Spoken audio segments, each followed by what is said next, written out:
Hey all, I just want to share something I was thinking about the other day when I went to the tip. Went to the tip with Natalie just to get rid of some stuff in our car, and we noticed there were signs there saying staff, like harassment of our staff will not be tolerated. I don't know if you've seen these signs, but they're becoming more and more frequent on buses in the NHS. You kind of wonder what are people doing really? What's happened at the tip? I mean, as someone who thinks graphics, what's happened at the tip for someone to go, we need to put a sign about this? What's happened there?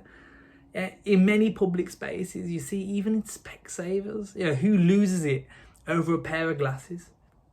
And as believers, Jesus spoke very clearly on how we should treat others. He said, to do to others what you want done to yourself.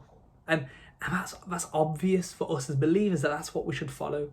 But I think as we are often service users, we need to think about how we should treat others in terms of leadership. Now that might be strange, but as you go into a shop and if someone serves you, as they serve you, you're in a position of leadership or authority over them.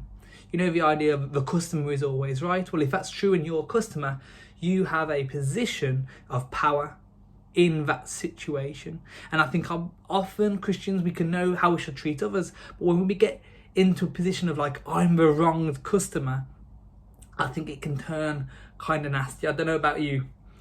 And the world that Jesus lived in was different to ours. When he spoke about being a leader or being a slave, it's a very different scenario to how we exist today, where actually you might walk into any number of shops and you might be in a position of leadership or position of authority over others 10 times within a day.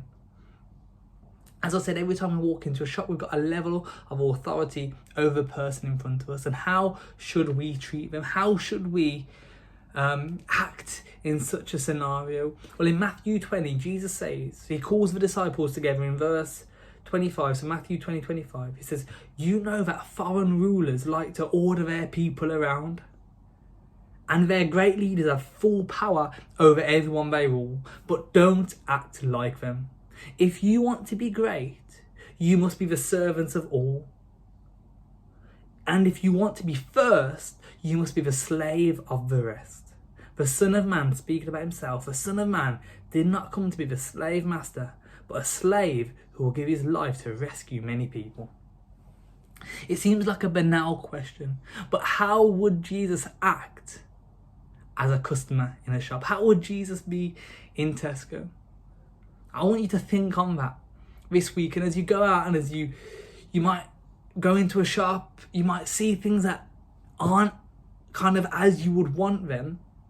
My question is, as believers, how should we be in those scenarios? Not rulers or leaders who want to reign over others, but actually as servants who want to serve and help. Amen.